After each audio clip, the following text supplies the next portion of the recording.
ini ndandaka bvunza mundu wangu ndikinzi mandoanza zita ndoti Sharpson kudzika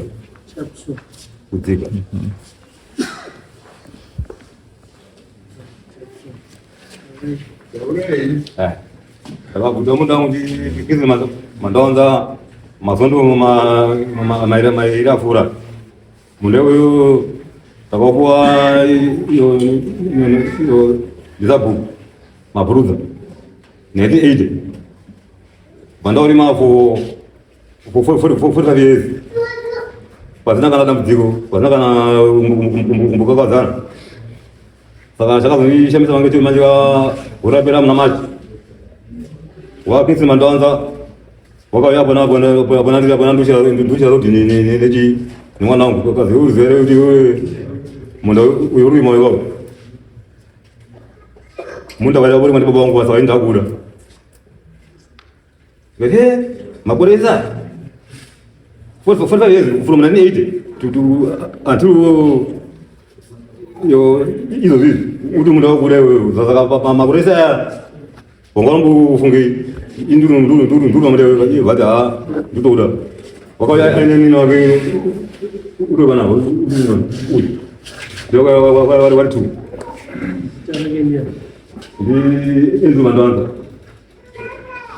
ngarome zimutazizika mutazizvechokwadi ngei muti mundange yenyu kazi isusu tuti mundange yenyu ngoti takazwa nawo kuti chimanyika kaboedo wakadambo parima after 45 years ini ndorima makati zi mauzigurini manje manje iri maubada ngikubuda lezi saka total saka sabuwal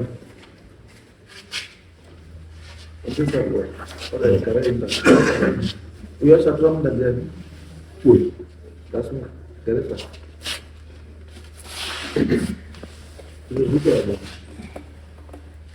handiwirirane kutaura kwari kuti ndonzi Kingston Mandwanza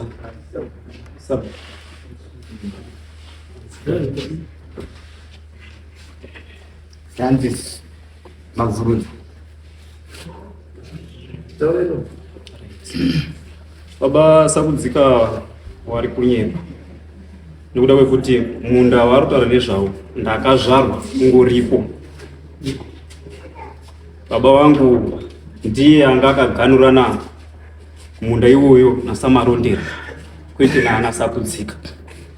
Zvadaro ini ndakanonoka kudzoka panzvimbo noda kuti kubuda kwatakaita kubva kunyama yende tichienda kukipi takabuda muna 77 pataenda kukipi hondo ibva yapera muna 1980 zvekuti pari kuti wakatokuwana sabhuku kutonyepa nekuda kwekuti pana 1980 anga achitori ne17 years zvekuti kana kuroranga asitarura kurarama kwese kwataita kubaba wake chaiye anga aripo wakazotofa gore rine kwaye manje muna January February.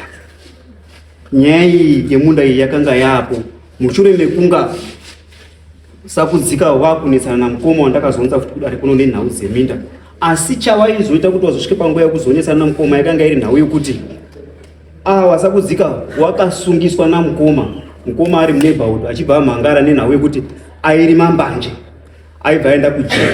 Saka matorero anga akuita munda wangu inini wanga wekuti ndoda kuripwa inini kuti ndakaenda kujeri nekuda kwekuti mukoma wako iwewe akandisa kujeri, saka inini ndinotora munda wekuti uite wani uite wako.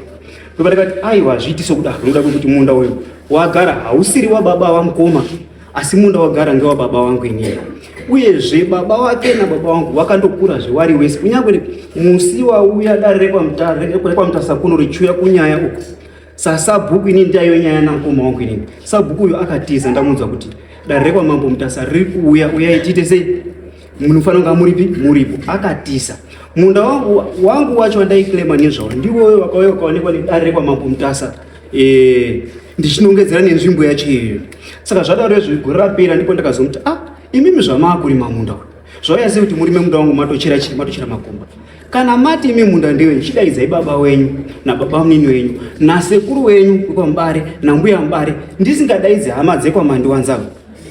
Haana kuita saizvozvo, asi chisimba chakashandisa ngechekuti iye pamazuva anga apfuura kana pagore rapfuura akapiwa chisimba cheusabhuku kuzi ndibatirewo bhuku rangu kubva aizi ndiani ndiacting sabhuku anga aripo ari acting sabhuku akanga ambomiswa nekuda kwavabereki vake panewo zvavanga vangoitirana pai mumusha make saka zvadariko koko inini ndaita nyaya namukoma ndaitodzoka ndichingova maripotsi kuti sabhuku tafamba takadai sabhuku tafamba takadai kusvika ndagrandwa permission nedare rekuti munda ndewani ndewangu totomupangidzwawo kuti outcome yangu ndeiyi nyambisi wapa ndikumupangidza outcome iye akutotora advantage yekuti izvo inini ndakanga ndimbokana namukoma wako saka ndakubva ndatotora chinyi ndabva ndatotora ndo paakatanga kuti inini ndabudisa outcome muna January ndo pabva atanga kunochera makomba emabhanana pasi pemiti zvokuti kana nanhasi makomba iwo aripo pasi pemiti achida kuti zvimwe ungazotema mabhanana ita sei abata ndakainfoma sabhuku wakamupa simba iroro rekuti amboite sabhuku iroro madzibaba aacting sabhuku kuharare ndikawashedza wakauya wakazouya mwedzi wapera uno ndavashedza wakatorana naacting sabhuku mwana wawo wachibva wauya kudaro wakabvunza futi murondo papa akambomira sei tozoti no baba wangu akanga ane mugano nasamaronda kwete nasakudzika sakudzika angagara asina kana gura rakanga riripo wana sekuru wake wana mbuya wake wakanga watoripo waindiwo vanhu waitopota vachitorima futi chi munda iwoyo saka andichazi kuti iye kana akuti munda iwoyo ndewake pai 1980 kuti muparime mamaroora here because mamune 17 years mamaroora here uyezve marondera aizopa imimi here wana baba wenyu waripo wasinobvira wakamboparima baba wenyu anga ari sabhuku sei asinobvira amboparima iye akambopita sabhuku acting sabhuku kwemakore anopfuura 20 asi anobvira apabata pareba baba saka ndopa chinhu chamisa kuti iye anondiudza kuti ndamutorera munda pandakatomuudza pacho kuti baba mirai henyu pamuri hapasi pemunhu wamurukana naye kubva muna machigore rapera akamira asina kuvadaidza baba wake anga achitori mbenyu haana kuvadaidza asi kuchizoziva kuti baba uya wafa ndipo pauchitanga kuita sei kuchitaura kuti ndatori parima panapa inini paro ngepangwa ipapo pavakamboendesana futi kukoti namukoma ngenyaya yemunda iyoyo akazotonyepa futi kukoti kwacho akanyorwa tsamba nasabhuku wari panapa anonzi munda ndewake nekuda kuti mukoma akanga ajamba mumunda mababa wangu aibva aenda kupinda munda mekuyo sabhuku aibva munyorera tsamba yekuti hazvisizvo munda ngewani ngewauyo asi kwete pamugano saka uyo awe ajamba mugano kubva kwaakapiwa kuchuya kudivi rekwangu ndo ndo dambudziko ripo saka dambudziko rangu chacho harisiri kuti ndamutorera munda kana kuti kudini asi dambudziko rangu kuti mugano ngaudzoke pawanga wagara undori mugano wamarondera namandiwanza kwete kudzika nekuda kuti papa pasina kudzika iwe wakaita zvekupuwa asi ndakabarirwapo ndo masoko angu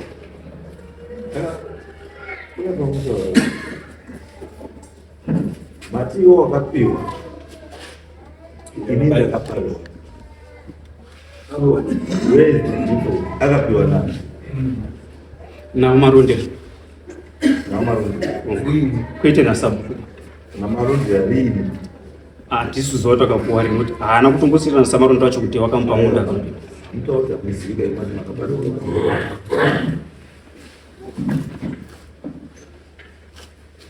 ndopa tisichaziva kuti iye wakapuwa lendi yamumunetana ilendi yakagarire baba wenyu yakati lendi yangaire baba ndiye baba wangu wangu ane mugano wangu vari mugano wamarondera kuti kana uri munda obva waiswa mugano kuti kuna marondera uku kuna mandiwanza saka uri kuti here uri kudzika paakapiwa namarondera wabva ajamba kupinda naye wajamba kupinda marondera acho titozivi kuti uri kupi wakaenda kunyamajura muna 1982 papera vuno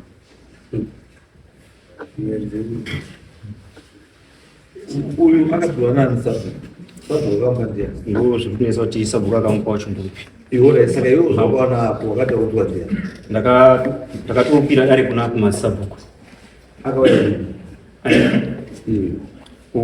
akauya rini pamudei papapa gore rapera ino ndobatanga kutochera makomba yauti ndi 45 years kunyepewa ndiyo mambo makore makani kunyepewa ndiyo ini ndane 62 years mari makore mangani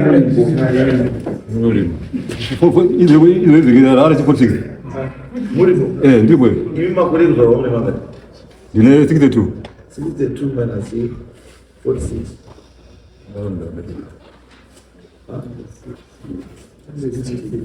ndakane 16 years abutaka pamudewe na baba wangu pamudewe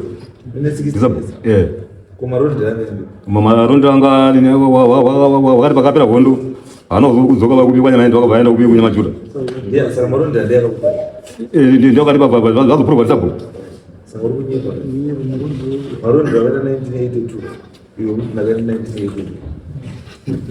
aiwa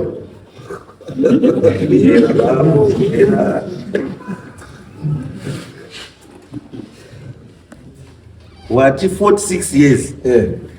Which means it's 1980 to 1926 those no pachi 46 years. Asimarondera akakupa akaenda 1982. Iwango wapokati. Iwe. Aiwa jumba. Changamire. Pakapera hondo. Woneka pita tiri kwanya mati kwa wakazi wandu kubi pamsha kwenyu wana marondera manja wakati sisi kwanya mati ati zoki wakati sei wakaenda kubi kunyamajura watati mundu inda pamuda ndi marondera ndi sande ndi mandoanzo ini mwana ndakapa sabu sekuru wawi ndiye ngati sabu mabombo wakazi kumema fruit Bozi maronda angari muburani rama fruit. Tati makapiwa ndiani makapiwa ndiani. Andi no daro be. Uindo daro. Ini ndanga kwa sabu. Ini makapiwa sabu. Sabu kwa sekuru huyu. Sabu kwa masiku pale ndiye mimi alipo. Bozi nyakupi ndio sabu kama 1980. Maronda yakaenda 1980. Sahebu pasi paine. Paka pana munhu wakakapuruva chimanje uyo marondera. Wakati kuna sabu kuti nini kwanya mena achazoki inda ndakona kunya majura saka minda yangu manje kama moti yama kumenya sabu sasa sabu ndipo baba wangu manje minda iyo ngoruve nini inda ndakabada hebo ipo vanhu ndipo tene chibe ipo ndipo ndakabada kule makura magari 62 years saka nokabada kwa 62 hapa kuna 1980 iwe kama takana hondo changamire ibabo mirai babo msadaro mati makabari wapo ndizo ndo matati mema kule magari 62 mema kule magari 62 mukati panzvimbo papo hapo makore magari 46 from 1980 saka makabarirwe ndakabara ipopo ndatakana kaurima munda changamire pamsoro changamire takana karima munda weko ndiraikari bambo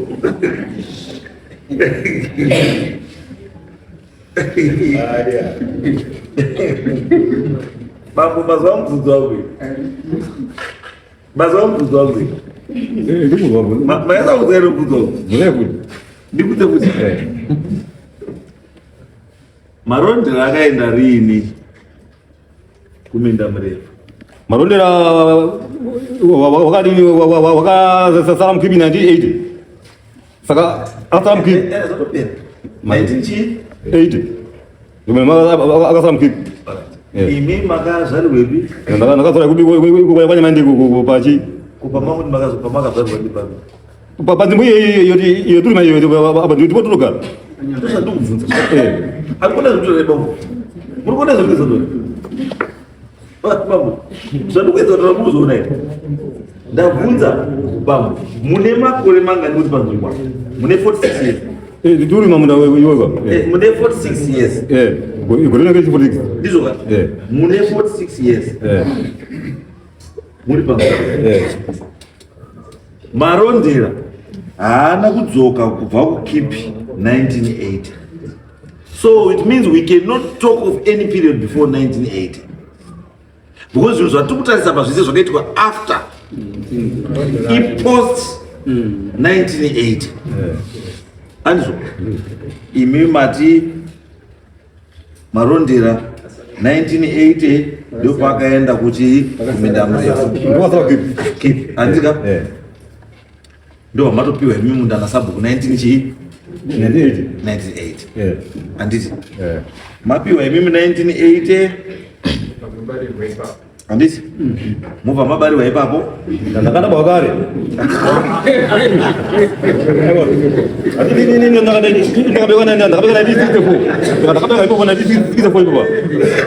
asi mundu manje ndio tari ndakatawashandisa chi manje 98 asi ndaba wakare manje ndindo ndimbuye andatanda bwame mundu wakapa bwangu wabe wangu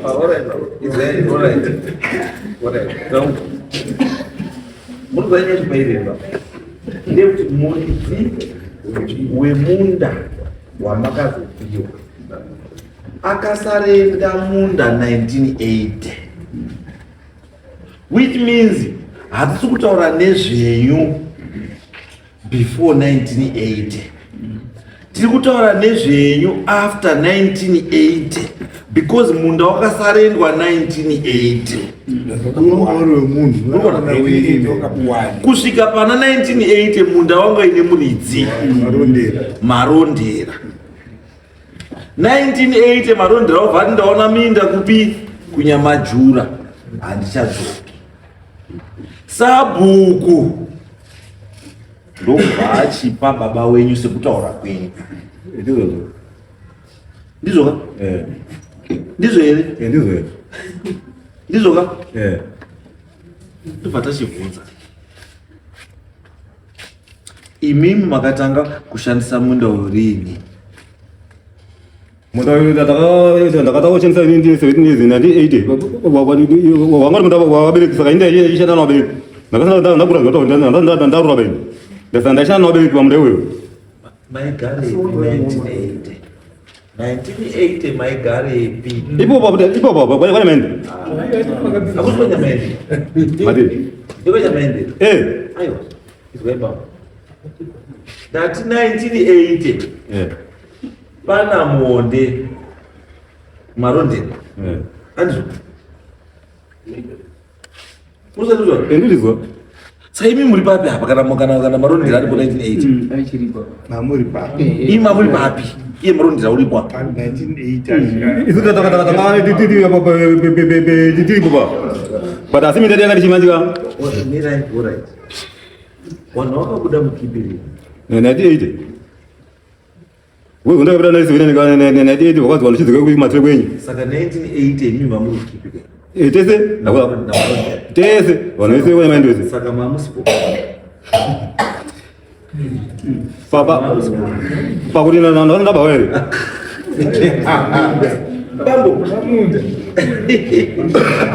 bambo tati wanhu wakabva mukipi 1980 meaning kuti kudzika namarondera wakabuda mukipi 1980 handizvo asi kudzika anga asina chiro akanga ine chiro ndimarondera marondera ndopatiri kuti izvo kudzika abuda mukipi handiti anga abuda mukipi arimboendepi because wanga uri mukipi wese namarondera marondera achidzoka panzvimbo pake iye kudzika paakabuda mukipi wakanangepi takananga panzvimbo pedu panzvimbo papi because apa 1980 ngepamarondera kwamamuri kunanga ndeyepi imimi pamatere edu sorry pamatere edu matsebe edu ndati pamatere edu pamatongo api matongo enyu ari papi imimi because kana ona unosai kutaura here pamutisa ngatisa waste time matongo enyu aripi patogara izvozvi ndosakutaura does it make sense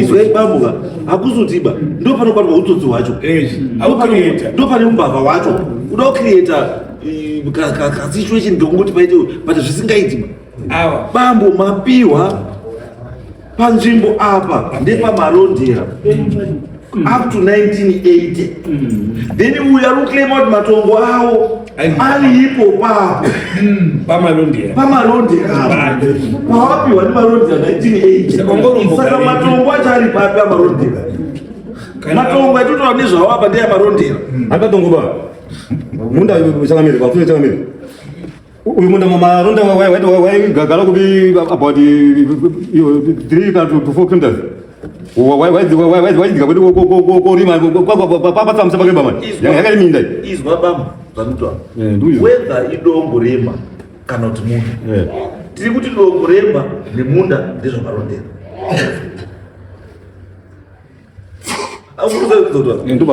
tiri kuti whether kubva 20 kilometers away kana 30 kilometers away ndiye muridzi wechii wemunda whether pamunda pakawakwa kana kuti hapana kuwakwa ndepani ndipamarondera ndosandibvunza 1980 wacho izvo pari pamarondera apa iwewe pako pauri ndo pane matongo enyu ngepapi because marondera iwe kuti uzopiwe munda nasabhuku wakapiwa rini 1980 which means imi makazopiwa munda marondera aligere kufoka aenda saka dongo rondinyepera kuti wakaende dongo apa nderipi apo takabara henyu ipi ipo patunezerwa kwanya maende anabata inanabata matongo amarondera ba isudegara pedu pakuzvika ndosaka nduti ngeirapa kapane zvinhu 2 zvautaura iwe une matongo enyu kwamaigara imimi musati mapiwa lendi yani yamarondera ndosaka ndikubvunza kuti kwamaigara imimi musati mapiwa lendi yani yamarondera ngepi ndipepopo maigara epi mama fruit ndagara village mama fruit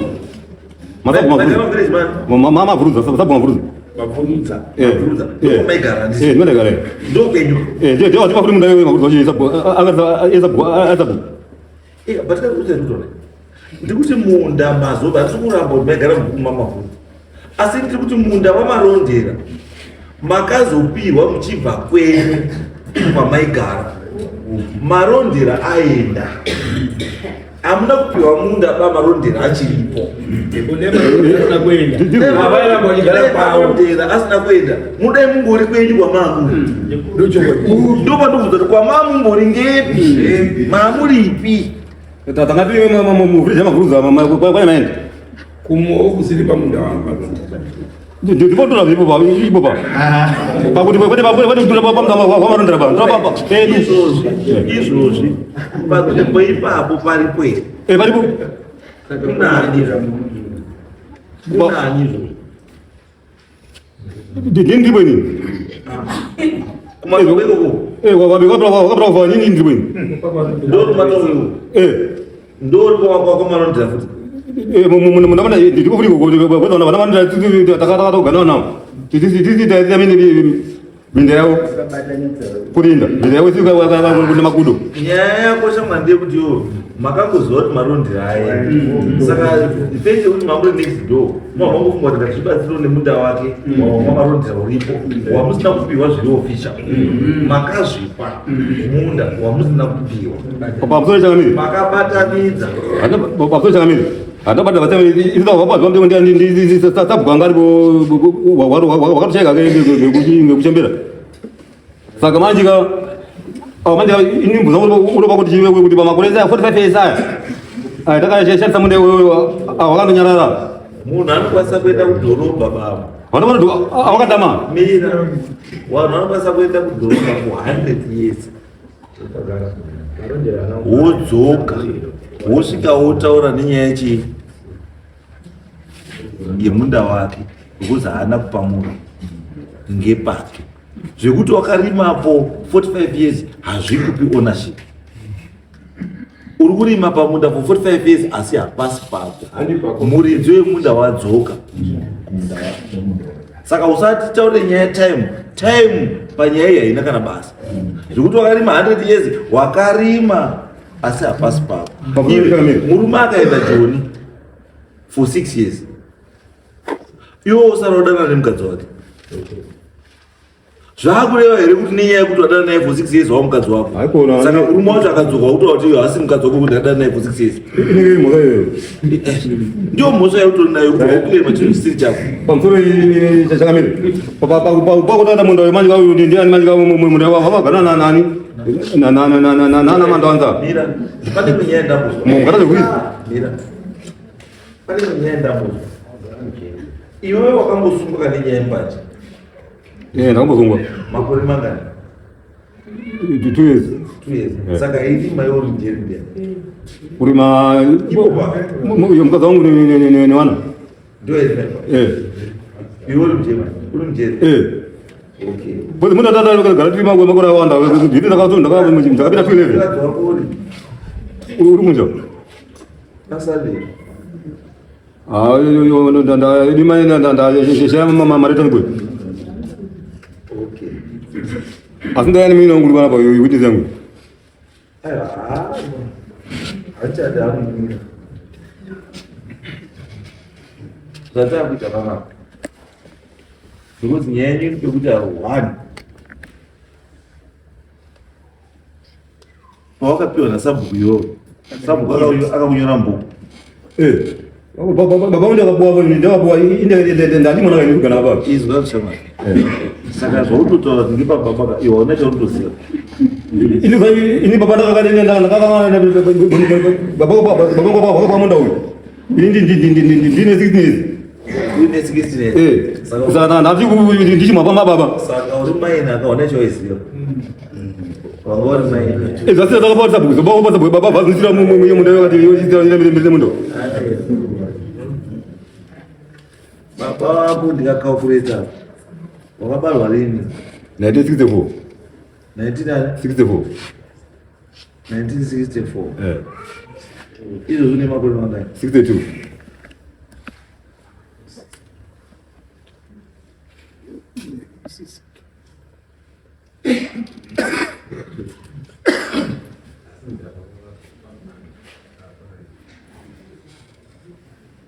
right watu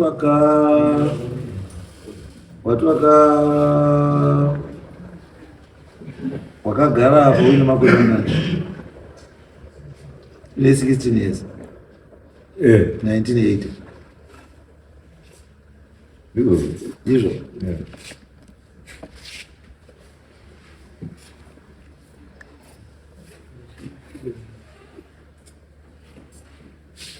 baba wagode 1964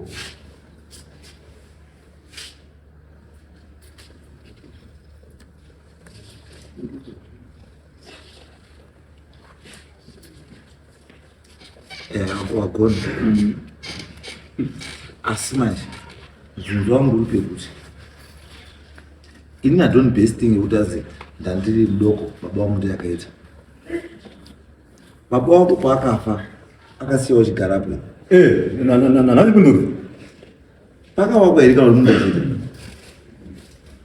uyu munda ndakauzibachi papa miri pakarikowa ndadima ndirumiri kana iwana marondera handipo pane misha yoba yanga iri minde misha yanga iri kufundisa somewhere imimi murugare pi Kurupinda. unogara pauno unyepa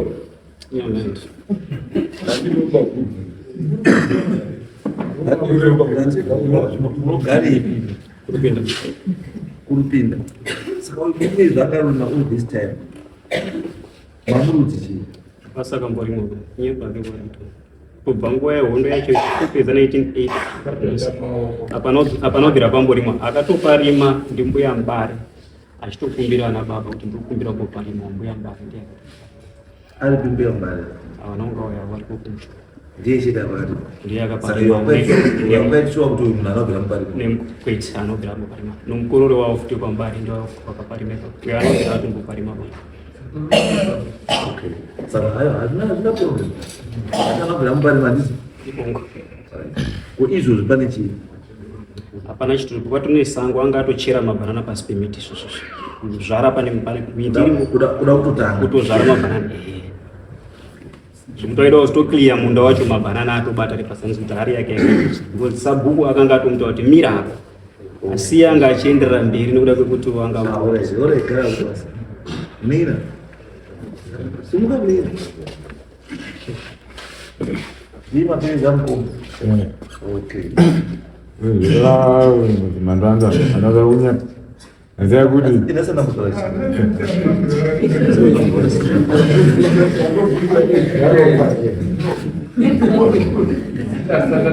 Kana answer to buku buda kana. Ini saya not chini muda mandala shi. Logo muda mchuma jo. Dati izozi pane chiko panzuko. Baba, baka singa mabanana, bambo fao. Asi zozi pane mabanana aripo. Ini ndo Richard gudi. Akasima basi miti. Asi basi miti. Hapana kana miti. Miti hapana ba mundu wakagara torimo. Asi pango na zvimovha zvakangotungirwa zvingokura. Zvimisaidzi zvindore kana pamakambotuma vanashumba vari kuenda kuroko iko kumba kwake futi koko wakatopaona pamuta pachirwa hapana miti uri tawabange murundu asi uyu mugano watarati kwazi pane mugano pane kakowa karipo miri yavo wanga usikabiri hweziba baba vau ndiyatimboparima ipo ndiangati takagwirana naye pane zvotawa izvozvo asi baba vake anobvira mboparima asi paiguwange kahwizi ndiambari kumunyepera because ndiwo vanhu vanenge arikudhesa navo ndirikwazi haana mbari mama asi pane wazi Devi Mbare ndiakambopapiwa ndimukoma wake because arorima raisi ata zvekutokumbirawo kuti kwazi ndimodipo pane anonzi David Mbare akumbira mukoma wake uyu asi mukoma wacho pasi pake pa kwazi pakambofura neshure yedu saka pakati akakumbira mukoma wake wauyu asi mukoma wake papasina ba papasi pake pa izvo makaona kuti mukoma wake aisa munhu pasiri pake imi mwadzidzibva madii ndipo wakabva watanga kuenda kukoti wakabva enda kukoti namukoma kwaMajor Street nenyaya dzacho dzekuti dzakatangira ukazi chii kwaMajor Street mina budisa pepa rei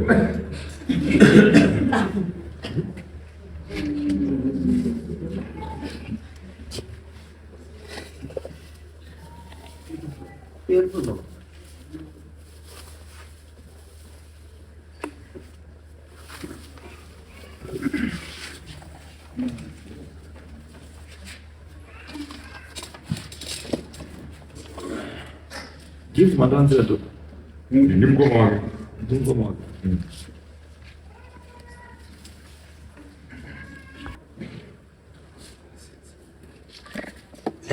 pakabva kukoti pakaramba rundorema ipapa auye mukoma vatikambozika iyi yanga iri application yakaitwa naMajor Street nagift matawanzira achitotobvisa mukoma ndosati meko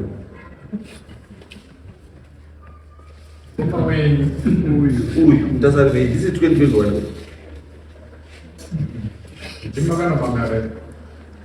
havasi wakamangarira nagift matawanzira.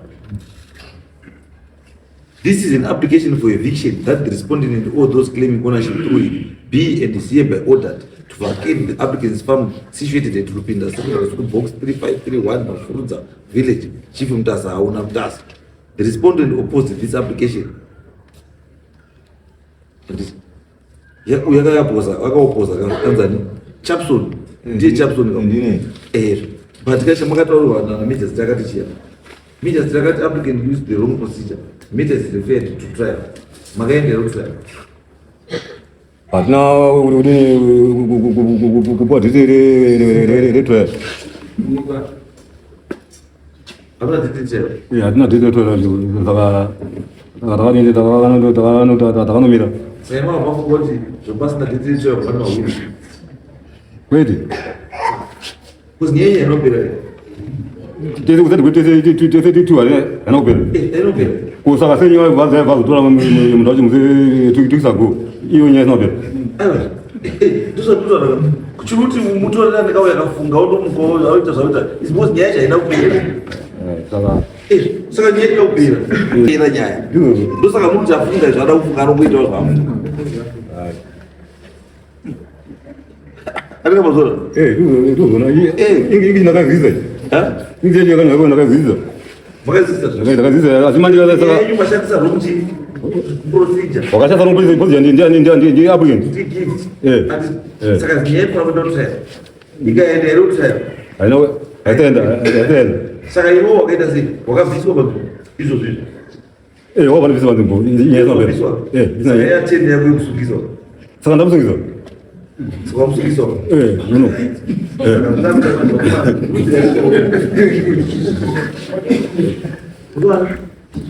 Chipiri. Saka pamundai papo muswe chipiri. Ne masabhuku machi munhu wese anoziva nezvechii nezvemunda yawo newawakidzani panzvimbo iyo then